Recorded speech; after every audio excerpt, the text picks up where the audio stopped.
तेरी कृपा बिना न हिले एक भी अणु लेते हैं श्वास तेरी कृपा से तनो तनो।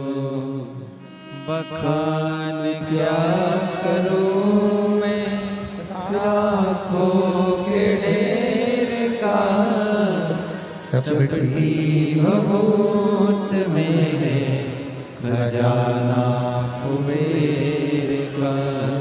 हे गंगाधर मुक्ति द्वार ओमकार तू, भोले ओमकार तू। आयु शरण तिहार शंभु तार तार तू।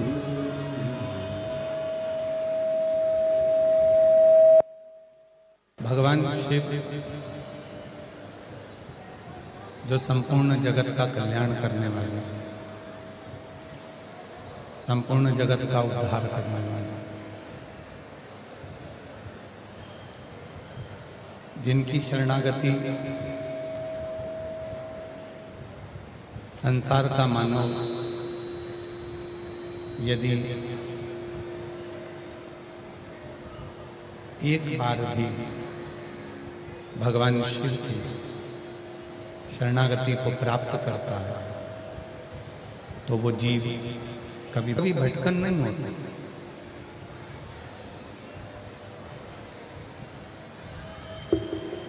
शिव महापुराण की कथा कहती है, भगवान शंकर का चरित्र कथा है। भगवान शंकर को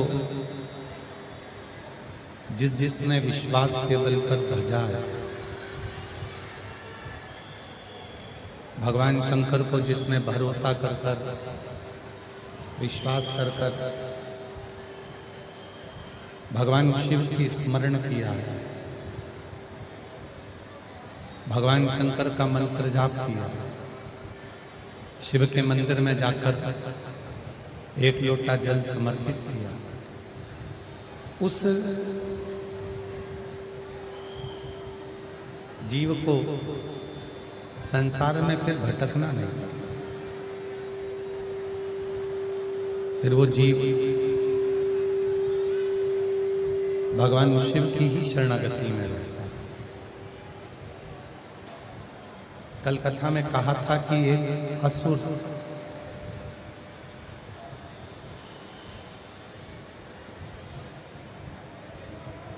गुणाकेश असुर होकर भी भगवान शिव का, भगवान नारायण का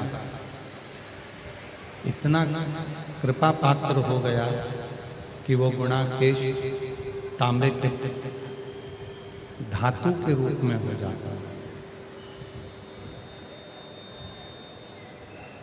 और भगवान नारायण, भगवान शिव 33 कोटि देवी देवताओं की पूजन में वो ताम्र की धातु पूजन में आने लगती है। अब गुणाकेश तो असुर है, गुणाकेश तो असुर प्रवृत्ति का है, फिर भी शिव महापुराण की कथा कहती है कि वो असुर प्रवृत्ति का होने के बाद भी जब भगवान शंकर की शरणागति नंदी के कहने पर ग्रहण करता है और नंदी के कहने पर जब भगवान शंकर की शरणागति वो ग्रहण करता है और शिव की शरणागति में आने के बाद जब वो भगवान की अविरल भक्ति में डूब जाता है, भगवान की अविरल भक्ति में वो समाहित होने लगता है,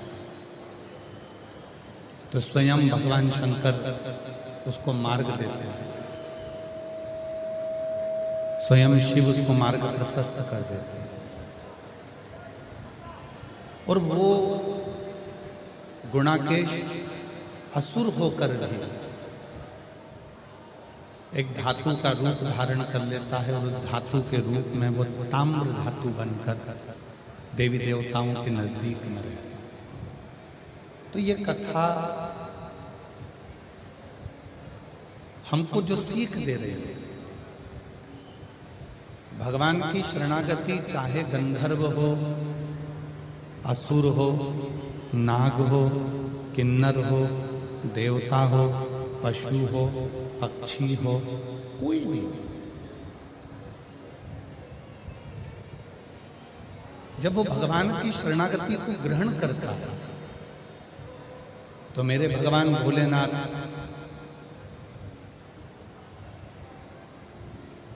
मेरे भगवान शिव शंकर ओघड़दानी त्रिकालदर्शी कैलाशी अविनाशी शिव उसके दोष नहीं देखते। भगवान शंकर अगर देखते हैं तो केवल गुण ही देखते।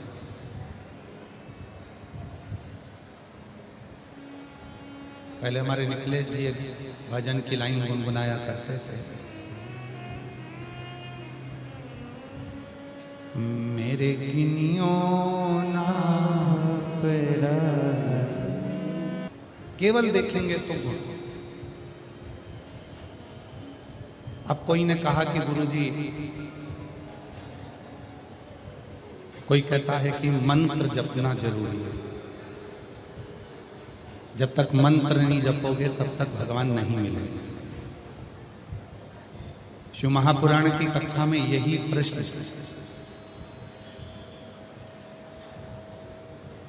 चंचुला देवी ने स्वयं तुमरुका जी से किया। थोड़ा सावधानी से कथा सुनिएगा, स्मरण करिए। चंचुला देवी स्वयं भगवान तुमरुका जी से प्रश्न कर रहे हैं।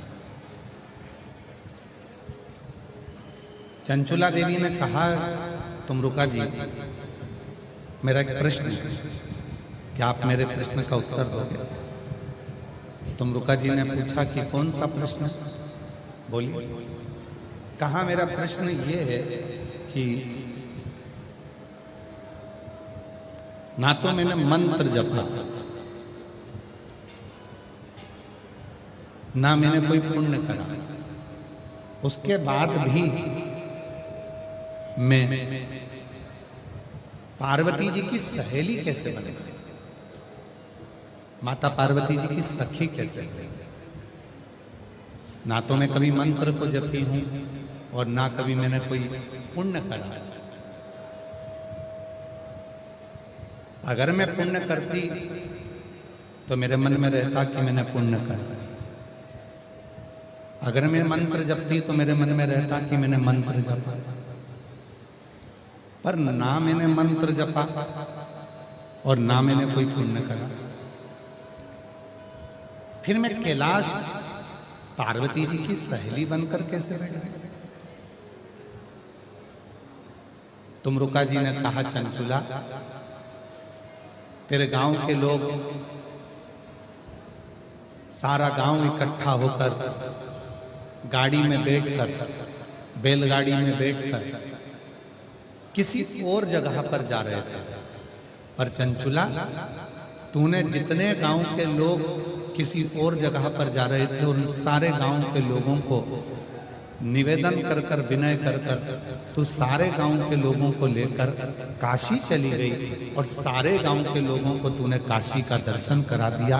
भले तुझे मंत्र नहीं आता था, पर तेरा मन पवित्र।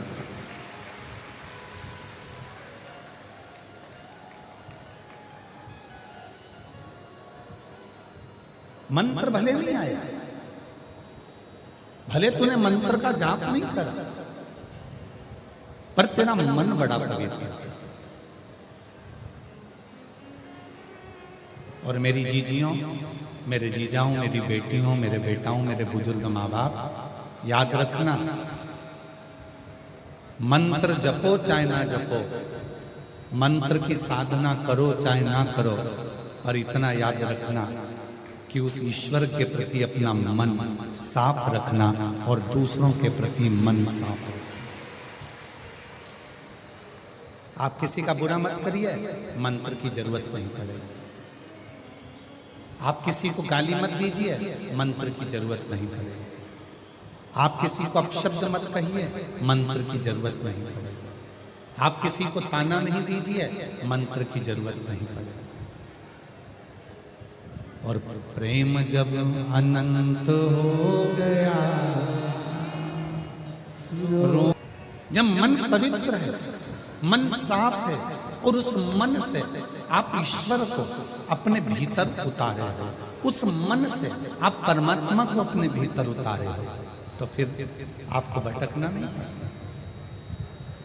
चंचुला प्रश्न कर रही है कि मैंने ना तो मंत्र जपा, ना मैंने कोई पुण्य करा, फिर मुझे कैलाश का वास, फिर मुझे मां जगत जननी पार्वती की सहेली बनने का सौभाग्य, और मैंने कोई पुण्य नहीं करा, उसके बाद भी मेरे पास में ये आनंद की एक फल प्राप्त हुआ। कोई पुण्य हमने अपनी जिंदगी में नहीं करा, पर कोई पुण्य अपने जीवन का होता है जो हमको शरणागति की ओर लेकर जाता है। कोई पुण्य। आज कथा मंडप में क्षेत्र की सांसद महोदय भी आई हुई हैं। कथा मंडप में आज विधायक महोदय भी आए हुए हैं, सांसद महोदय भी आए हुए हैं। कथा मंडप में संत भी आए हैं, साधु भी आए हैं, तपस्वी भी आए हैं, और संपूर्ण क्षेत्रवासी इस कथा को श्रवण कर रहे हैं। कभी विचार करिएगा कि मेरे भोले बाबा ने यदि आपको इस आरणी की कथा में, इस पंडाल में बिठाकर शिव महापुराण की कथा को यदि श्रवण कराया है, तो कुछ ना कुछ तुम्हारे मन में कहीं ना कहीं ये पक्का है कि मेरा महादेव विराजमान है, इसलिए शिव जी तुमको बुलाकर यह कथा का विस्तार कर देते हैं।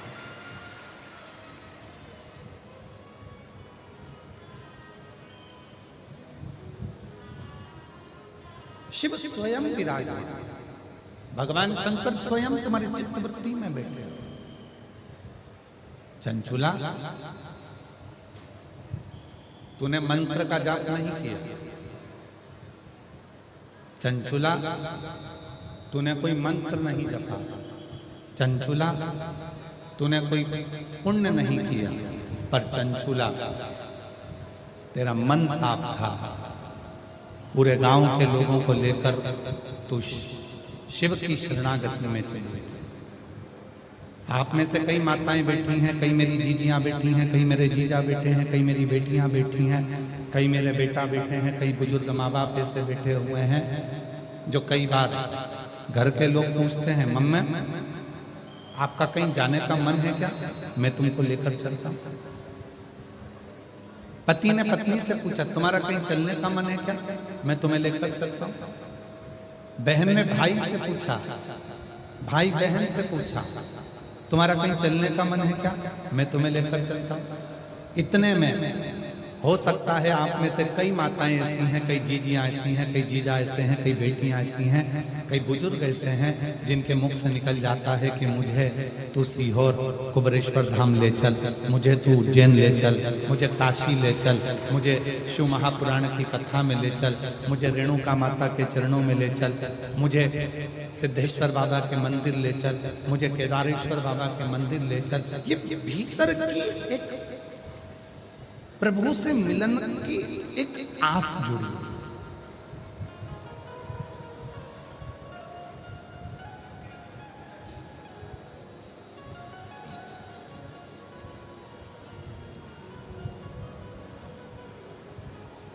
और प्रभु से मिलन की जो आस जुड़ी है भीतर, परमात्मा से मिलन की जो आस जुड़ी है भीतर, वो आस परमात्मा तक पहुंचा देती है।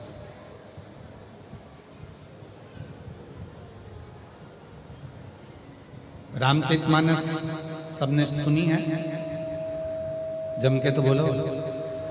रामायण सबने सुनी है ना, ठीक है, थोड़ा डीले कम कर दो, डीले। रामचरितमानस सबने सुनी है, ठीक। रामचरितमानस में मां शबरी का चरित्र आता है।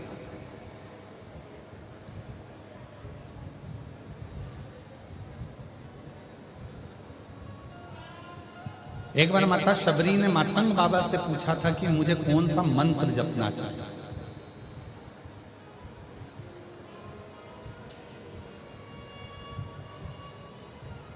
माता शबरी ने स्वयं मातंग बाबा से पूछा कि मुझे मंत्र कौन सा भजूं जिससे मुझे परमात्मा का दर्शन हो।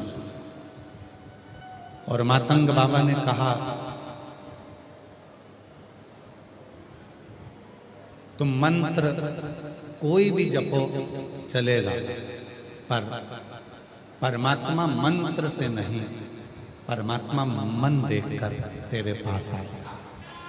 मन। और क्या देखा मेरे भोले बाबा ने, क्या देखा मेरे राम जी ने? मन। कब देखा सबरी अम्बा का मन? जब माता शबरी बेर तोड़कर लाई और बेर लाकर भगवान को जब देने लगी तो मुख से झूठा कर कर चक चक कर देगा। भगवान जान गए इसके मुख से मंत्र भले ना निकले हों, पर इसके मुख से जो बेर मेरे पास आ रहे हैं वो मंत्र के झूठे मन से पवित्र हैं और इसने अपना मन मुझे दे दिया। इसने मुझे मंत्र नहीं दिया, इसने मुझे मंत्र प्रदान नहीं करा, पर इसने अपना मन मुझे दे दिया।